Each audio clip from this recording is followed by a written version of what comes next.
کہ آپ کی ساری عظمتیں جو اللہ نے آپ کو دیں وہ اللہ جانے، اللہ کا محبوب جانے، ہم کہاں کھڑے ہیں؟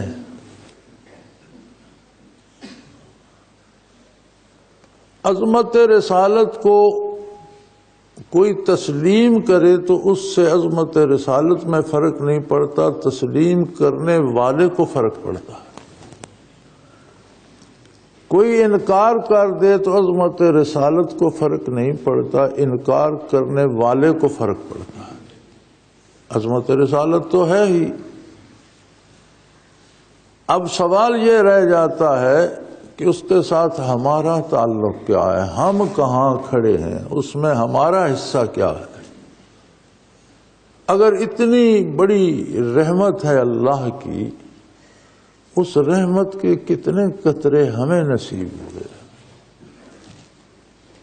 اللہ کریم نے اس کا۔ اور اصل یہ سوال ہے جس پہ ہمیں غور کرنا ہے، جو ہم سے متعلق ہے۔ آپ کی عظمت تو ہے، کوئی مانے تو بھی ہے، کوئی نہ مانے تو بھی ہے۔ جو نہیں مانتے ان کو بھی جو دنیاوی نعمتیں مل رہی ہیں، وجود ملا، اس وجود کی ساری خصوصیات ملی، حیات ملی، اولاد ملی، عہدے ملے، اقتدار ملا، دولت ملی، زندگی ملی، یہ سب بھی تو اسی رحمت کے طفیل ہے۔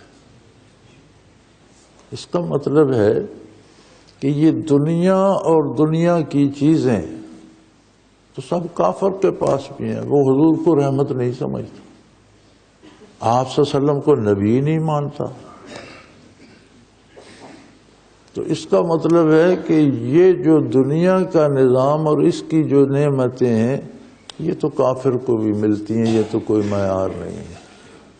جو مانتا ہے اسے بھی ملتی ہیں، جو نہیں مانتا اسے بھی ملتی ہیں۔ تو جو مانتا ہے اسے کیا ملتا ہے؟ تو پھر نہ ماننے والوں میں اور ہم ماننے والوں میں فرق کیا ہے؟ ہمیں کیا ملا؟ قرآن کریم فرماتا ہے والذین معاہ،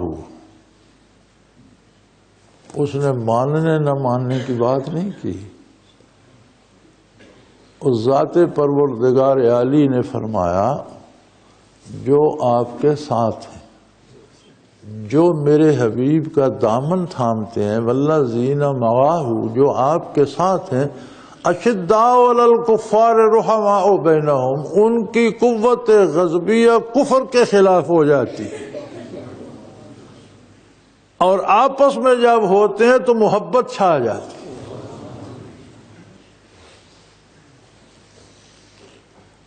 ہمارا دعویٰ تو معیت رسالت کا ہے، لیکن ہمیں دیکھنا ہے کہ کیا مجھے اس چیز پہ غصہ آتا ہے جو حضور کو پسند نہیں۔ یعنی یہ صرف قرآن نے بتائی کہ جو آپ صلی اللہ علیہ وسلم کے ساتھ ہیں، جن کے ہاتھ میں آپ کا دامن ہے، انہیں غصہ کفر پہ آتا ہے، حضور کی مخالفت پہ انہیں غصہ آتا ہے۔ اب حضور اکرم کی مخالفت میں عقیدہ بھی آ جاتا ہے، عمل بھی آ جاتا ہے، تہذیب بھی آ جاتی ہے، ثقافت بھی آ جاتی ہے، کاروبار بھی آ جاتا ہے، عدلیہ بھی آ جاتی ہے، تعلیم کے ذرائع بھی آ جائے، پوری زندگی کا ایک نصاب ہے۔ کیا وہ حضور کی منشا کے مطابق ہے تو ہمیں خوشی ہوتی ہے، جہاں جہاں حضور کی منشا کے خلاف ہے ہم بھڑک اٹھتے ہیں، ہم اس پہ عمل نہیں کرتے، ہم اس کے خلاف حضور کی اطاعت پہ عمل کرتے ہیں۔ اگر تو ایسا ہے تو الحمدللہ اس بندے کو معیت رسالت حاصل ہے، اور اگر ایسا نہیں ہے، نماز بھی پڑھ لی، کفر بھی ہضم ہو گیا، حلال بھی کھا لیا، حرام بھی کھا لیا، سود بھی کھا لیا، حج بھی کرا ہے، پھر کوئی بات۔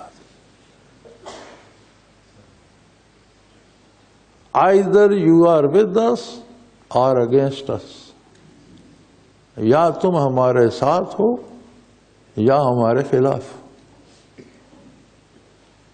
اللہ کریم نے معیت کا لفظ چنا ہے، یہ نہیں کہا، یہاں یہ نہیں فرمایا کہ جو ایمان لائے، جنہوں نے دعوی ایمان کیے، نہیں، جو آپ کے ساتھ ہیں۔